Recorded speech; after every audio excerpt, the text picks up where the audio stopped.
네, 하나님께서 오늘 우리에게 주시는 복음서의 말씀은 마태복음 14장 22절에서 33절 말씀이 되겠습니다. 예수께서 즉시 제자들을 재촉하사 자기가 무리를 보내는 동안에 배를 타고 앞서 건너편으로 가게 하시고 무리를 보내신 후에 기도하러 따로 산에 올라가시다. 저물매 거기 혼자 계시더니 배가 이미 육지에서 술이나 떠나서 바람이 거슬림으로 물결을 인하여 고난을 당하더라.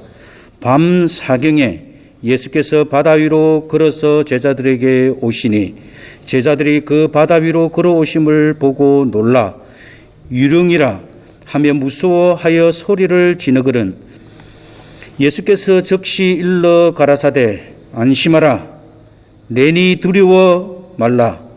베드로가 대답하여 가로되 주여 만일 주시어든 나를 명하사 물 위로 오라 하소서 한데 오라 하시니 베드로가 배에서 내려 물 위로 걸어서 예수께로 가되 바람을 보고 무서워 빠져가는지라 소리질러 가로되 주여 나를 구원하소서 하니 예수께서 즉시 손을 내밀어 저를 붙잡으시며 가라사대 믿음이 적은 자여 왜 의심하느냐 하시고 배에 함께 오름에 바람이 그치는지라 배에 있는 사람들이 예수께 절하여 가로되 진실로 하나님의 아들이로소이다 하더라. 이것은 거룩한 주님의 말씀입니다. 사도 신조로 신앙 고백하도록 하겠습니다. 전능하사 천지를 만드신 하나님 아버지를 내가 믿사오며 그 외아들 우리 주 예수 그리스도를 믿사오니 이는 성령으로 잉태하사 동정녀 마리아에게 나시고 본디오 빌라도에게 고난을 받으사 십자가에 못 박혀 죽으시고 장사되어 엄부에 내려가셨다가 사흘 만에 죽은 자 가운데서 다시 살아나시며 하늘에 오르사 전능하신 하나님 우편에 앉아 계시다가 저리로서 산자와 죽은 자를 심판하러 오시리라. 성령을 믿사오며 거룩한 공예와 성도가 서로 교통하는 것과 죄를 사하여 주시는 것과 몸이 다시 사는 것과 영원히 사는 것을 믿사옵나이다. 아멘. 오늘은 예수님께서 물 위를 걸어오신 사건입니다. 이 일은 예수님께서 물 위로 걸어오신 것과 베드로도 물 위에 걸어온 것과 그리고 베드로가 당한 시험, 결론적으로는 제자들의 신앙 고백으로 구성이 되어 있습니다. 예수님께서는 오병이어의 그 긍휼로 많은 사람들을 먹이셨습니다. 근데 예수님께서는 그 사람들을 모아서 어떤 일을 하시는 것이 아니라 그 사람들을 다 흩어 보내시고 제자들도 거기에 있지 못하게 해서 즉시 재촉해서 건너편으로 가게 하십니다. 예수님께서 재촉했다는 말은 제자들은 가기 싫은데 그것을 억지로 예수님께서 하게 만드는 뜻입니다. 그 당시에 5,000명을 먹은 그 무리들이 예수님을 왕으로 세우려고 하는 그런 운동이 일어나게 되었기 때문에 예수님은 그 청중들을 그 자리에 있지 않게 하고 또 제자들조차도 그 장소에서 멀리 떠나가게 할 수밖에 없었습니다. 그 이유를 예수님은 23절에서 주님은 한적한 곳에서 홀로 기도하시기 위함이었습니다. 우리 주님이 기도가 필요하신 분입니까? 필요치 않는 분입니까?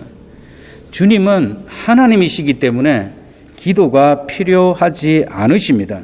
그럼에도 불구하고 예수님은 철저히 기도로 하나님과 교제하시고 하나님 뜻을 아뢰며 하나님이 원하셨던 그 구원의 길을 걸어가는 것을 볼 수 있습니다.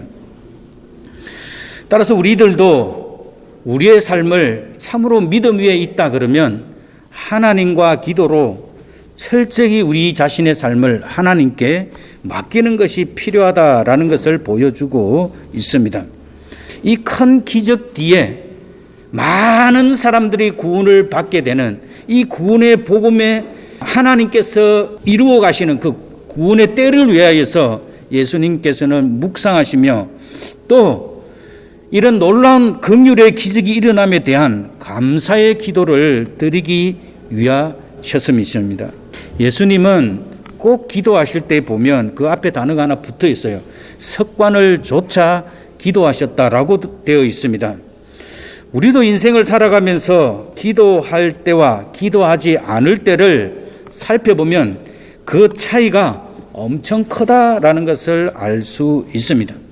우리가 이 세상을 살아가면서 예수님처럼 기도가 습관이 될 때 우리도 하나님 앞에 거룩한 삶을 살 뿐만 아니라 우리의 구원을 이루어 나가며 나 자신뿐만 아니라 다른 사람들도 구원할 수 있다라는 것입니다.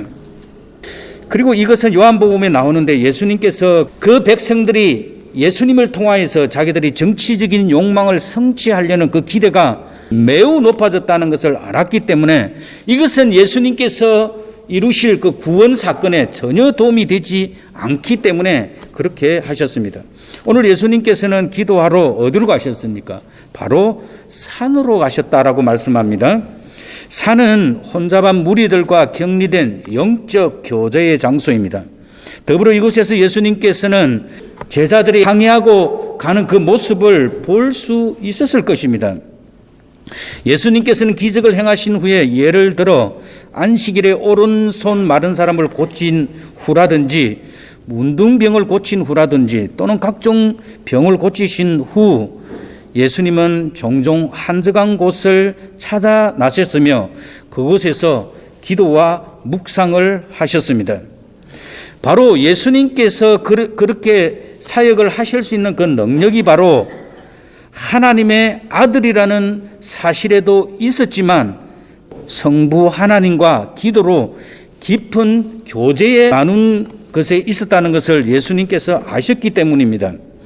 그래서 우리가 기도의 능력이 나타나는 것은 구체적이고 정확하게 하나님 앞에 겸손히 우리 자신의 모습을 내려놓을 때 하나님께서는 일하신다라는 것입니다.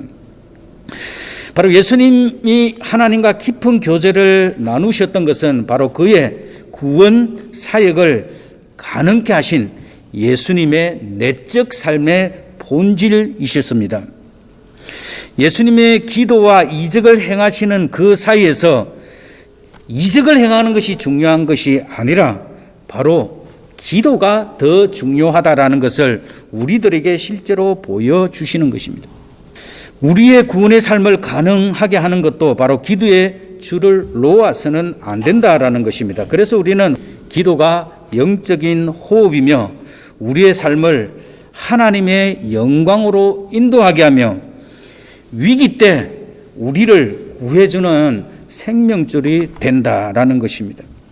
오병이어의 기적을 그 긍휼을 맛본 그 제자들은 얼마나 기대에 부풀었겠습니까? 예수님을 통하여서 곧바로 먹고 마시는 것이 해결되는 그런 하나님 나라를 그 자리에서 이루었으면 얼마나 좋겠습니까? 근데 예수님이 다른 편으로 가라고 했으니 예수님의 말씀에 순종하고 떠나고 있지만 그들 마음속에는 세상적인 그 유혹이 제가 볼 때는 아주 강했을 거라고 생각이 듭니다.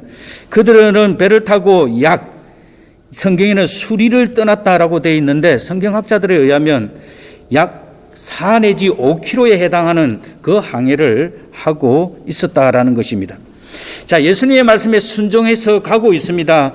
그럼에도 불구하고 그들은 세상적인 그 엄청난 그 유혹이 있습니다.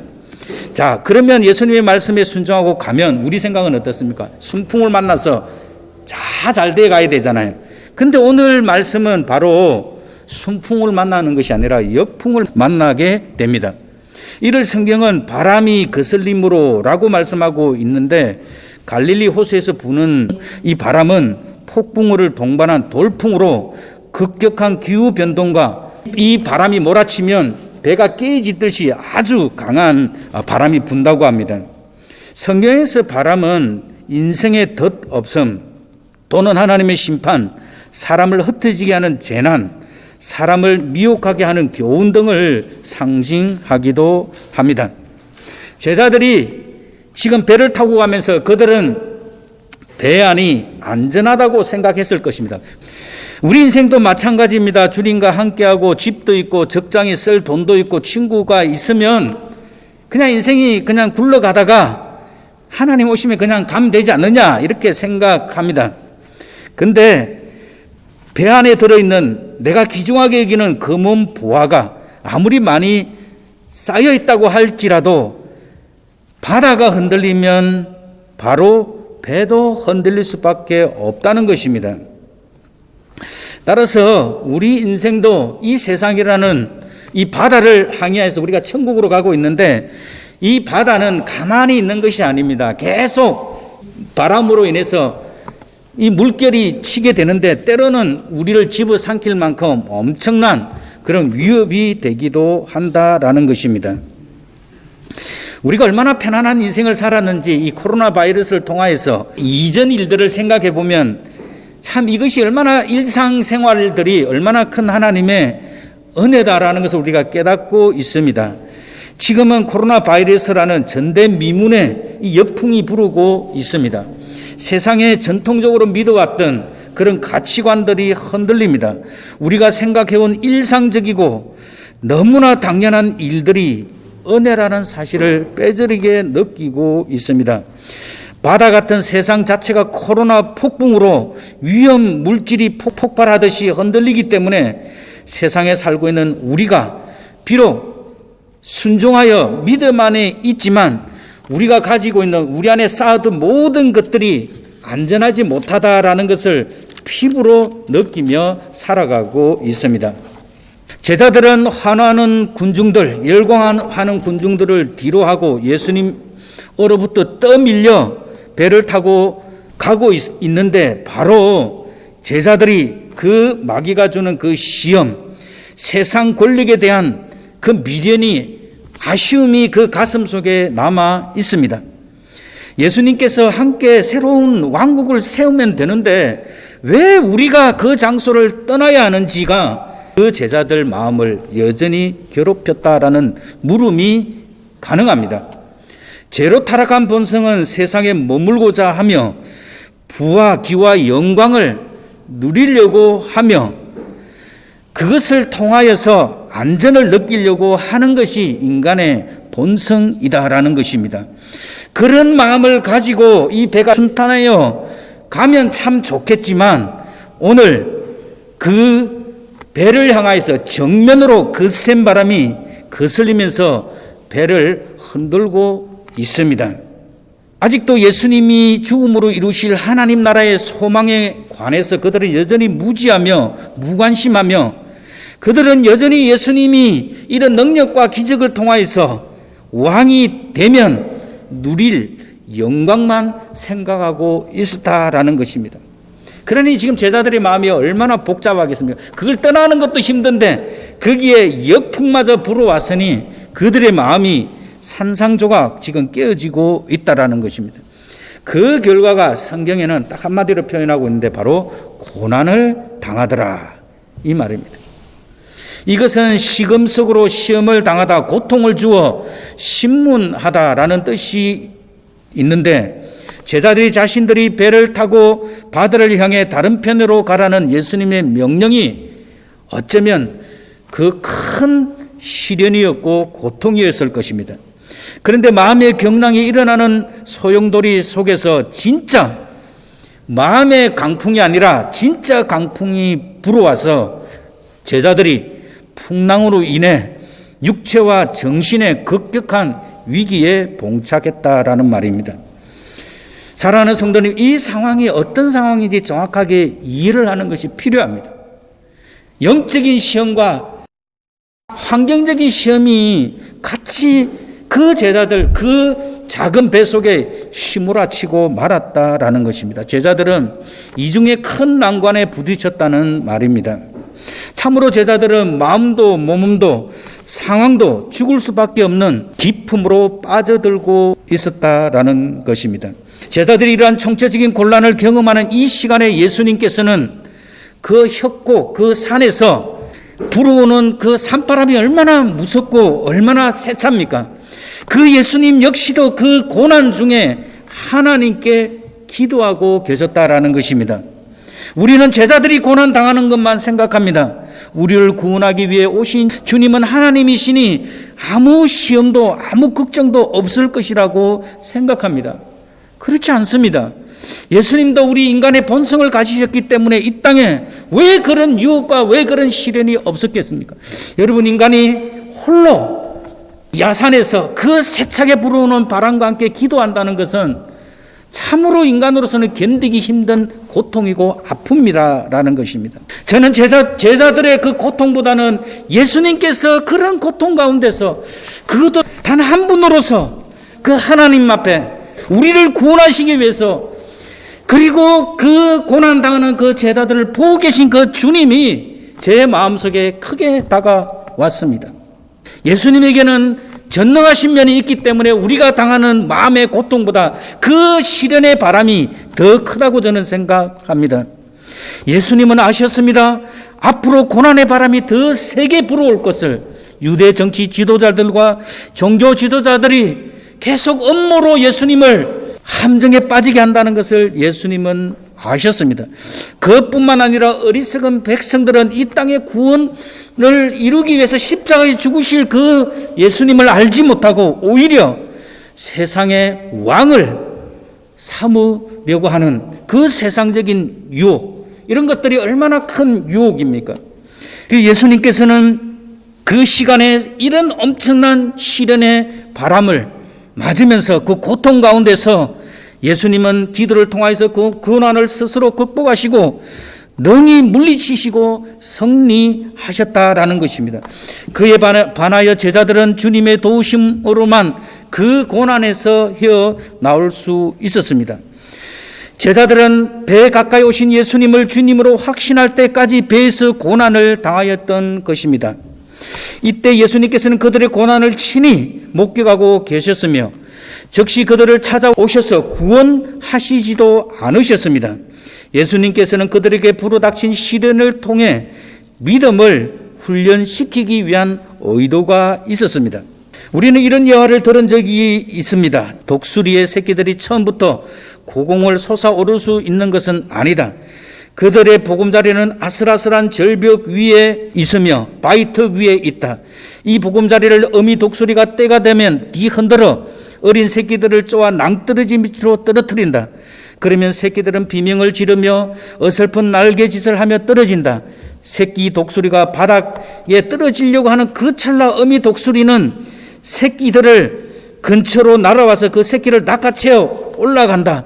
이런 과정을 수없이 반복함으로 새끼들은 나르는 법을 배우고 강한 독수리가 된다. 이런 설교를 들어보셨을 것입니다. 저도 한 적이 있는 것 같습니다. 굉장히 감동적입니다. 근데 이것은 잘못된 설교입니다. 잘못된, 누군가가 했던 이야기를 너무나 감동적이기 때문에 이게 교회 안에서 계속 회자되고 있는데, 독수리는 나무 위에 둥지를 튼다고 합니다. 그리고 독수리는 여러 마리의 새끼를 낳지 않고 한 마리만 낳습니다. 그리고 독수리는 밀지 않아도 스스로 날기 시작하는데 그 독수리 새끼가 다 클 때까지 이 독수리는 애지중지한다라는 겁니다. 그 독수리가 완전히 성인이 될 때까지 이 독수리는 새끼를 위해서 잘 자랄 수 있도록 보호해 주신다라는 것입니다. 여러분, 하나님께서 우리를 환난의 바람으로 집어넣어서 우리를 힘들게 하고 괴롭히는 하나님이 아니시다라는 것입니다. 하나님께서는 우리가 이 세상을 이길 수 있을 만큼 그렇게 영적으로 성장할 때까지 당신의 날개 품 안에서 우리를 안아주시고 애지중지 우리를 키워주시는 분이 하나님이시다라는 것입니다. 예수님께서는 바로 그 제자들을 애지중지 보호하시고 사랑으로 그들 가운데 역사하고 있다는 사실을 확인시켜주기 위해서 이 시련의 기간을 주셨다라는 것입니다. 인간이 시련이 여러 가지가 닥쳐오면 헤어나올 수 없는 연약한 존재이며 죽을 수밖에 없습니다. 우리가 지금도 살아갈 수 있는 것은 예수님의 애지중지하시고 우리를 보호하시고 지켜주시는 은혜로 사는 존재입니다. 우리는 오늘도 이 은혜를 힘입어 믿음의 용사가 되기까지 예수님은 계속 우리들을 보호하고 지켜주신다라는 것입니다. 이미 용사가 되었는데 그 능력대로 살지 않는 것은 전적인 우리의 잘못입니다. 우리는 한번 생각해 보아야 됩니다. 나에게 있는 믿음이, 세상을 이길 수 있는 믿음이 있는데 그 믿음을 사용하지 않는 것은 그건 내 잘못이에요. 이길 수 있을 만큼 예수님은 우리를 보호하시고 지켜주시고 우리에게 사랑을 주시는 분이시다라는 것입니다. 오늘 예수님께서 이 제자들을 찾아오신 시간이 바로 새벽 3시부터 6시 그 사이에 예수님께서 오셨다라는 것입니다. 그것도 예수님은 어떤 방법으로 오십니까? 바다 위를 걸어서 오셨습니다. 다시 말하면 예수님은 초자연적인 분이시고 하나님이시기 때문에 바다 위를 걸을 수 있는 것입니다. 바다를 걷기 위해서는 예수님은 세찬 바람과 거친 물결과 지구의 중력을 모두 극복해야 되는데 예수님께서는 이 모든 자연 사슬을 지배하고 그 위에 우뚝 서서 예수님께서 물 위를 걸어오고 계시다라는 것입니다. 자, 오늘 그러면 이 물 위를 걸어오는 그 예수님을 향해서 제자들은 예수님을 어떻게 인정했느냐? 유령이라고 그렇게 생각했습니다. 당연한 거죠.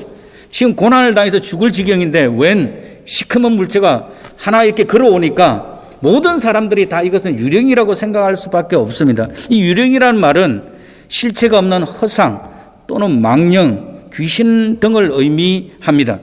이성적으로는 도무지 눈앞에 일어날 수 없는 그 놀라운 장면, 그 눈앞에 펼쳐진 그 모습 앞에 제자들은 이제 우리가 너무나 고난이 크고 죽게 될 때쯤 되니까 이게 환각 상태가 되어서 그들이 평소에 알고 있었던 미신적인 그 현상으로 오판을 하였다라는 것입니다. 그래서 그들은 유령이라고 외치면서 자기들이 죽음 앞에 직면한 그 위기의 모습을 잘 표현해 주고 있다라는 것입니다. 자, 이런 상황에서 오늘 주님께서는 14장 27절에 보면 내니 안심하라 라고 말씀하고 있습니다. 이 안심하라는 말은 담대하라, 용기를 내라는 뜻입니다. 두려워하지 말고 지금 두려움에서 헤어나오라 라는 것입니다. 예수님께서 2번이나 권면하면서 제자들에게 말씀하는데 사람들은 이 뒤에 말을 더 중요하게 생각합니다. 근데 진짜 중요한 말은 뭡니까? 나라는 말이에요. 나. 내니. 즉 이 원문의 뜻은 나는 나다라는 말입니다. 이 말은 바로 스스로 있는 그 전능하신 하나님을 말씀합니다.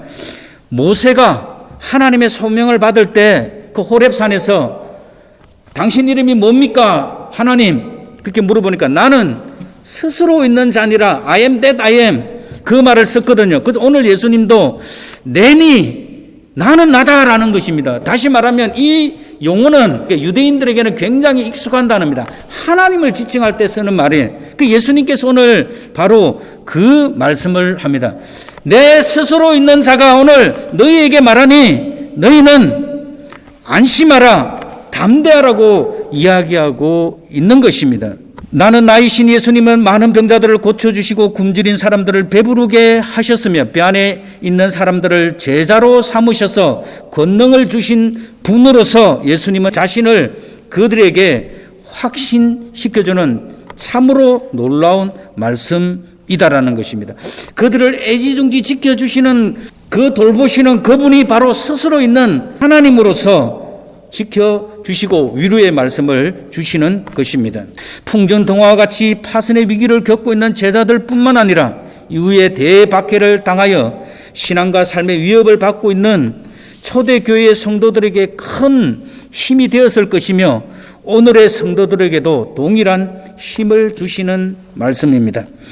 오늘 나는 나다라고 말씀하시는 그 주님의 음성이 여러분들과 함께 하시길 주님의 이름으로 축원합니다.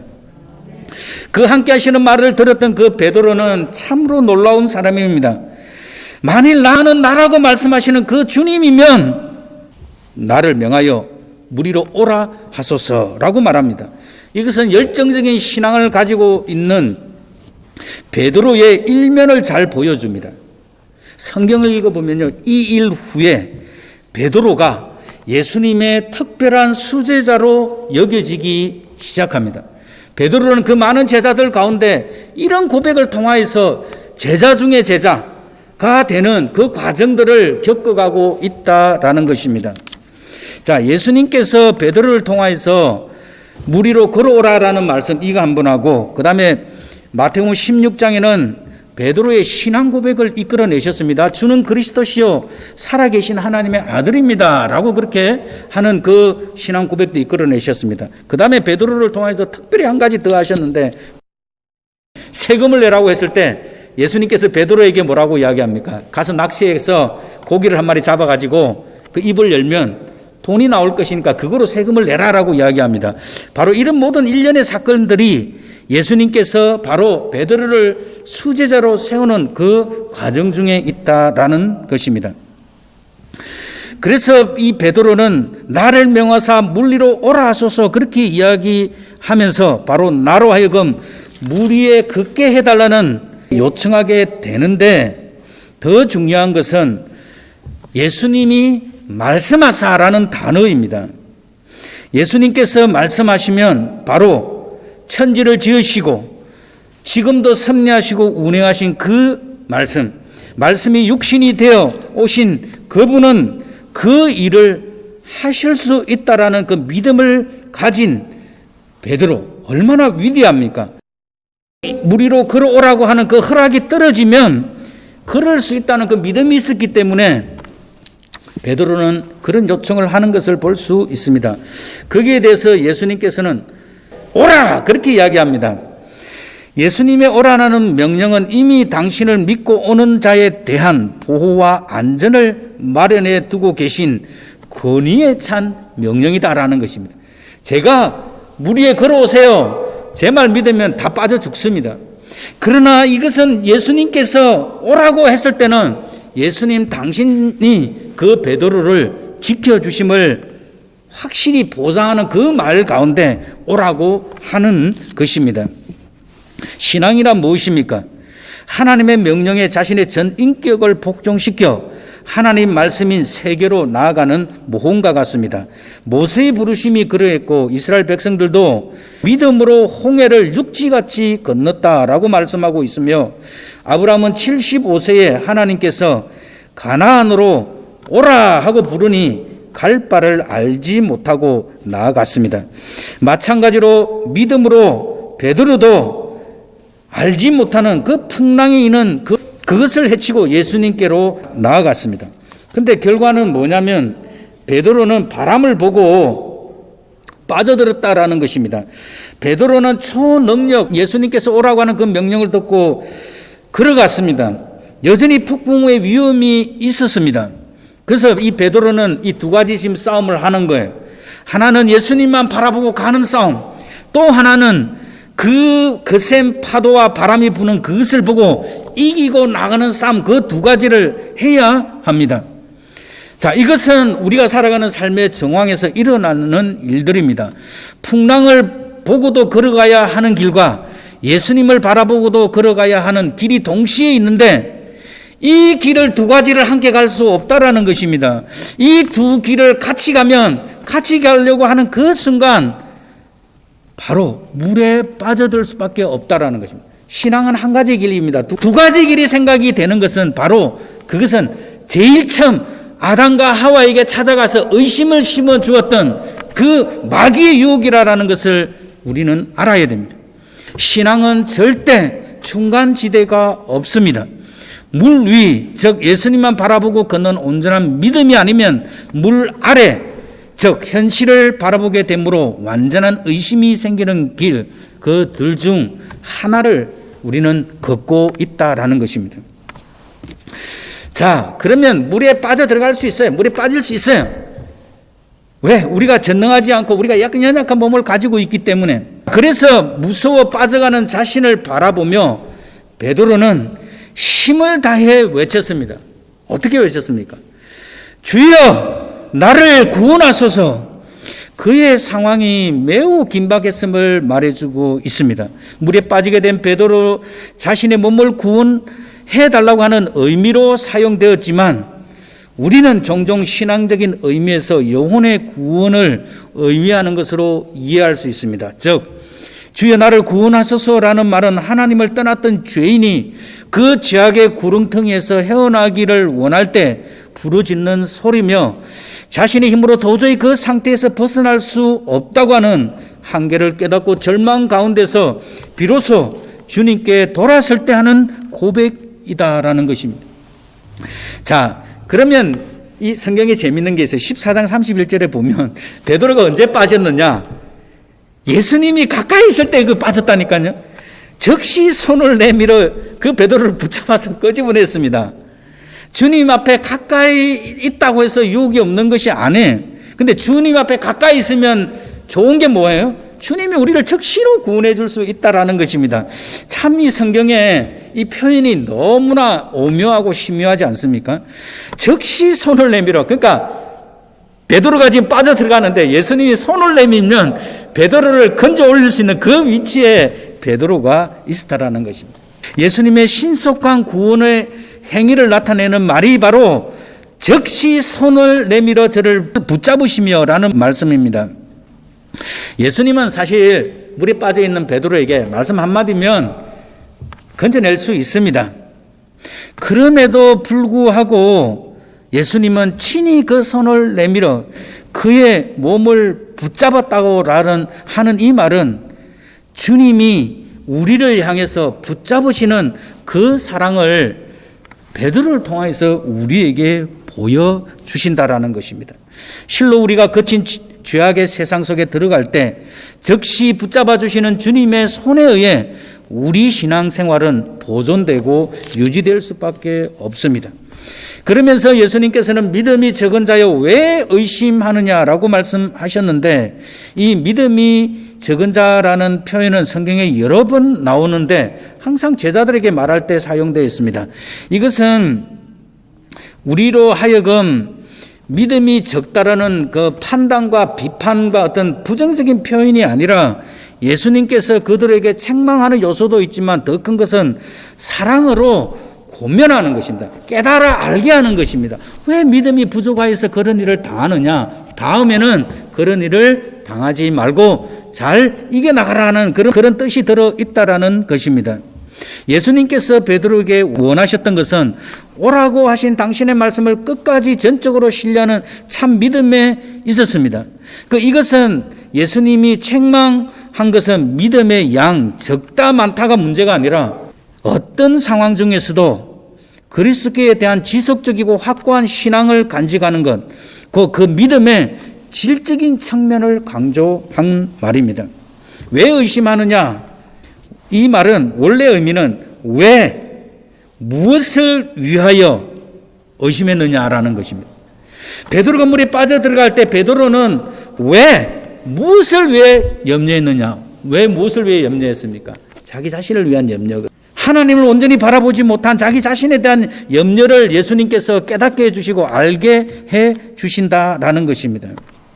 의심은 이중적으로 하다라는 의미로서 마음이 두 갈래로 나누어져 있는 것입니다. 어찌할 바를 몰라 하는 상태를 말하는 것입니다. 하나님의 구원은 안전하고 온전합니다. 여기에 의심이 생기면 두 마음이 되게 되고 모든 일에 실패할 수밖에 없다라는 것입니다. 자, 예수님께서 그렇게 하시고 나서 그 베드로를 데리고 배 위로 올라가셨습니다. 그럴 때 바람이 그치고 모든 것들이 잔잔해졌습니다. 그 바람이 그쳤다라는 말은 그들의 수고와 고통, 피곤이 끝났다라는 의미이기도 합니다. 만물의 주인이신 그리스도에 의해 그 고통 속에서 헤어나와 잠잠게 되고 평온함을 찾은 것을 말합니다. 자, 그럴 때 마가복음 4장 41절은 저가 누구이기에 바람과 바다라도 순종하는고라고 표현하였습니다. 정녕 예수님은 만물을 지배하는 만유의 주이신 동시에 모든 혼란과 두려움을 잠재우시는 질서와 평화의 왕이십니다. 그가 거하는 장소, 그가 머무는 인격에는 영원한 살림만이 있습니다. 예수님께서 지금 그 뱃속에서 잠잠해졌을 때 배에 있던 사람들은 예수님께 절하며 경배했습니다. 예수님께서는 파도를 잠잠하게 하시는 분이시며 그리고 우리로 하여금 풍랑이 있는 바다 위를 때로는 걷게 하시는 분이시다라는 것입니다. 우리는 주님을 바라보고 세상이라는 바다를 건너고 있습니다. 앞으로 인생의 풍랑은 더욱 거세게 될 것이 분명합니다. 지금보다 더 큰 어려운 일들이 더 많이 있을 것입니다. 그럴수록 우리는 베드로처럼 더욱 주님의 이름을 부르며 이 풍랑을 헤쳐 나가야 합니다. 여러분, 이 코로나 바이러스는 제가 볼 때는 한편의 시작에 불과하다고 저는 생각합니다. 우리는 그렇지만 구원이라는 완전하고도 평화로운 항구인 주님이 다스리시는 천국에 마침내 우리는 도달하게 될 것입니다. 우리가 그러기 위해서는 주님의 이름을 베드로처럼 끊임없이 불러야 되고 하나님께서 우리를 돌보시는 그 은혜 가운데 우리는 승리하여야 할 것입니다. 이런 은혜가 넘치시길 주님의 이름으로 축원합니다. 기도하도록 하겠습니다. 살아계신 하나님 아버지 감사합니다.